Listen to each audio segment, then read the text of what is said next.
I don't think that a lot of XRP holders are going to like this video for multiple reasons. Now, I want to go over a lot of things in this video, specifically debunking a lot of information that's going around right now for XRP that I just think everyone needs to hear the truth about. So let's first start off with the macro view of XRP, because again, for well over now, I want to argue it's been about 8, 9, maybe even 10 years of, ups and downs. It's a roller coaster for sure.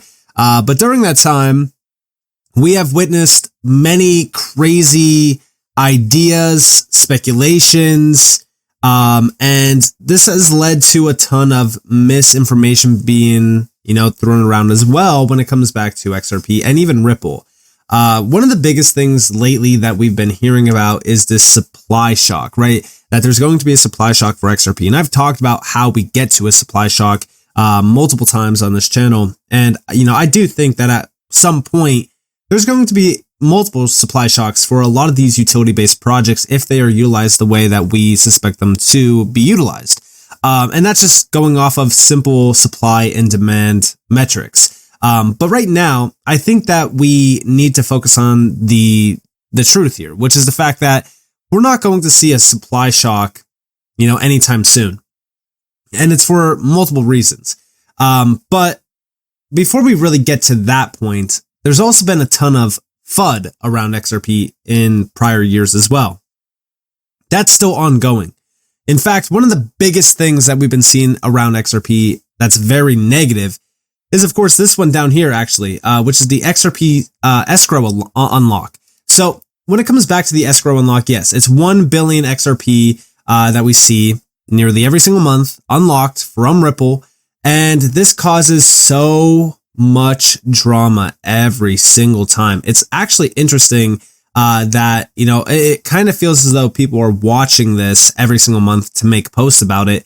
But yeah, we've been seeing a lot of XRP getting unlocked from Ripple over the years, and this is utilized in multiple ways. It could be to fund operations, it could be to make acquisitions, it could be to do anything essentially, because it is their XRP. The amount of XRP that gets released in that escrow, it belongs back to Ripple. But looking at this, right, there was a recent post that came up on my X timeline, and it's this post here, which is, "This will not sit well with the entire XRP community. Read the memo below." Now, this memo reads, let me just open this up in a new tab so that you guys can see it. 2025 was a great year for Ripple. We were able to buy several companies with all the XRP we sold, over $8 billion worth to be exact. 2026 will have even more XRP selling to expand Ripple's core business by purchasing profitable companies and focusing on ROUSD. This is all possible because of you, long-term XRP holders, Ripple shareholders. Thank you for your service, and remember, know what you hold. Now, this reads like it's from somebody that's hating XRP, that's hated XRP for years.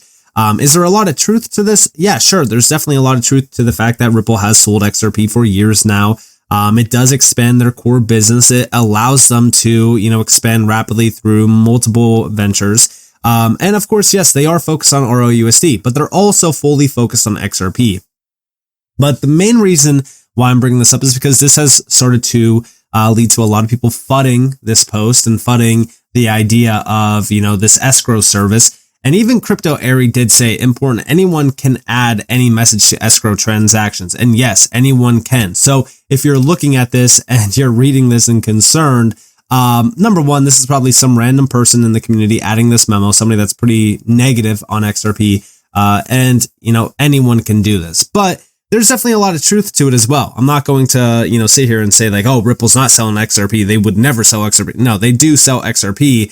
But is it, something that's driving the value of XRP down? No. In fact, there's a lot of sell pressure behind XRP. There's a lot of traders, whales, even market makers, bots, things like that. So, it's not just Ripple selling XRP. And ultimately, even if they sold $8 billion worth of XRP throughout 2025, you got to remember that during this entire time, especially if you are looking at it on this view, if you're looking at this, there's been multiple days where we see 24-hour volume being like $10 billion, $8 billion, $13 billion, $20 billion. Like, it's not a big surprise that an $8 billion accumulative sell off, isn't going to affect the price or anything like that. But, it's not a big surprise that everyone is looking at it and saying, oh, well, during this time we had these massive peaks and now we're in this massive downtrend. This is all caused because of Ripple selling. If that's the case, then we should have never have witnessed this massive run up, because Ripple has been selling XRP for years and years now. In fact, it's the number one reason why there was that SEC lawsuit in the first place. So if we're looking at this, do I think that this is affecting XRP's value or anything like that? No, I don't believe so. And in fact, we should welcome Ripple selling XRP, and we want them to sell as much of XRP as possible to get it out of their hands and have it on the open market. So, I don't think that this is a very big negative thing. And by the way, a lot of those acquisitions also put XRP at the center of it. So it's kind of like it's sort of a win-lose sort of situation where, yeah, you're seeing XRP getting sold. But on top of that, you're also seeing XRP expand its utility base because of those acquisitions. Now, let's talk about, of course, the supply shock narrative, because the ETFs have been doing very well. Over 760 million XRP is locked up in those ETFs. And this has caused a lot of people to say, well, hey, we're going to see a supply shock, right? And I just don't see how we could look at this saying, all right, like almost 1% of the supply is locked up in ETFs. We're going to see a supply shock like immediately. No.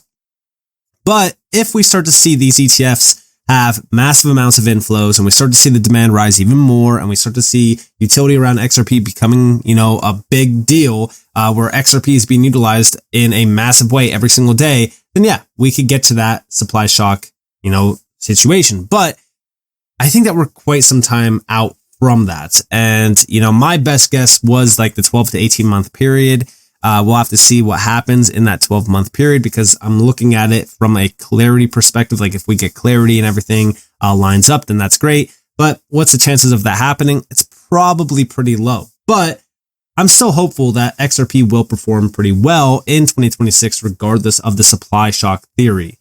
But the reason why I'm bringing this up is because we're constantly seeing so many posts about this. Cointelegraph, XRP. Supply on exchanges plunges to 7-year lows of 1.6 billion tokens, down from 3.76 billion in October. Like, everyone is looking at this and thinking, all right, well, that's it. XRP is about to go crazy. The thing is that this, like, a lot of these stats are so inaccurate. It's crazy. But the reason why accounts like this post this is because this is a media account. It survives on like your attention. It survives on engagement. So the fact that they're posting this, it's all for engagement purposes. They don't care to do the research. But if we're looking at this, all right, this has been going on for quite some time. Here we have XRP exchange supply hits record low as ETFs draw inflows. Everyone's been talking about it. Everyone is addressing the supply shock theory. Now, if we go over here, an individual from the XRP community, I don't know how to say this name. I guess it's Cha Kobe forever.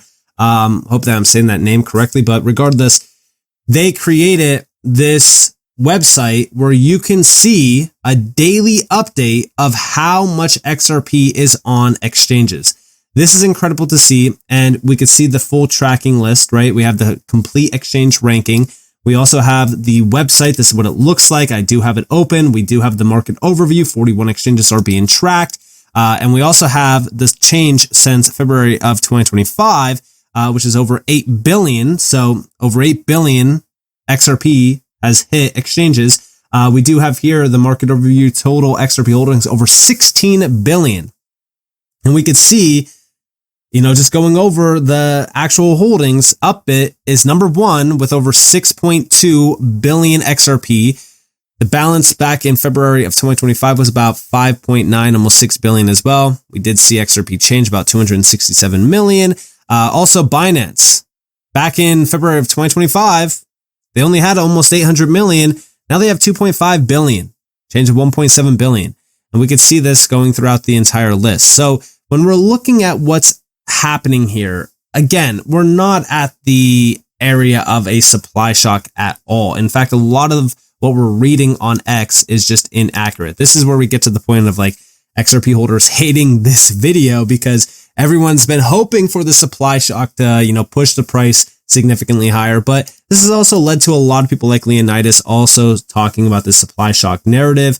Again, the Glassnode data is off by 14 billion. Like it's wild, but when we look at what's happening here, like a lot of these API tracking websites, I think that they're just so inaccurate that, we're not like, we can't take what they're giving us for 100% certainty. We should always dig a little bit deeper, and digging a little bit deeper. Yeah, there's like about 16 billion XRP on exchanges. Now, does that mean that we're never going to see a supply shock? No, it does not. But it just means that it's unlikely in the short-term view. And then also last but not least, another narrative that's been circulating around. And if you guys did watch my recent video regarding Jay Claver's price prediction, the 1,700 contracts being 1,700 Ripple partners. No, they are not 1,700 partners. They are broken down into 4 categories. And this includes, of course, a ton of Ripple selling, a ton of, agreements where partners sold XRP on behalf of Ripple, service payments that were made in XRP as well. So again, just to kind of go through a lot of this stuff, there's going to be a ton of posts like this from Jake and other influencers and other, players in the space. A lot of it definitely for engagement. A lot of it just, them not knowing the full on information. I'll give them the benefit of doubt that they just don't actually do a lot of research into what's happening here. But there's going to be a lot of misinformation out there. And it goes on both sides, right? It's negative and then also positive information. That's all sort of misinformation just for engagement purposes. At the end of the day, XRP has done very well. Anyone that's looking at XRP right now and saying like, oh, XRP sucks, and they're looking at the 1 year, like, yeah, XRP on the 1 year did turn red. However, if we just go back a little bit more, XRP is doing pretty good, and we're starting to, find a floor here on XRP, in my opinion. I'm pretty bullish on XRP still in 2026 and even going forward. But again, there's definitely a lot of misinformation out there, and I feel as if anyone that tries to correct that misinformation, they're seen as like the bad guy, or they're seen as somebody being extremely negative about XRP. The ETFs, they're doing very good. They're really, really good compared to the rest of the market, especially during a down market. On top of that, XRP on exchanges, it definitely has dropped off quite a bit over the years, but we're still not at that point where like we should be screaming from the rooftop supply shock. I think that the main thing to look at during this entire time is just the facts leading up to a potential supply shock, which is, yes, Ripple is, let's go back to the FUD, right? Ripple is acquiring companies, that's, crucial for their core business. But these companies like Hidden Road are going to be utilizing XRP in a big way to move large amounts of money per year. If we're going to start to see XRP's utility really pick up and tokenization and stablecoins really start to boom in 2026, and we get that clarity in terms of regulations, that's going to be a huge +1 for Ripple and XRP. So again, XRP's overall bullish status is only more and more reinforced by all of these moves being made by Ripple and all of these moves happening around XRP, that we just don't need to worry about all of this misinformation anyways. If we are just doing our own research, we should not be worried at all about XRP and the future of XRP. I think that the future of XRP is very, very bright. But I think that a lot of this stuff really needs to be focused on. And I think that we need to be very realistic. And again, for those out there that, don't have enough time to do your own research, AI is an incredible tool that you could use to pretty much debunk a lot of this information. If you are, plugging in the right stuff to really debunk this stuff, or even if you just do a quick Google search on some of this stuff, like even the 1,700 contracts, like most people don't want to do the research here because they want to live in that bubble of like, oh, everything is so good. Everything is, lined up perfectly for XRP. But that's just simply not the case. A lot of this stuff is just simply misinformation getting spewed for, engagement and clicks and views.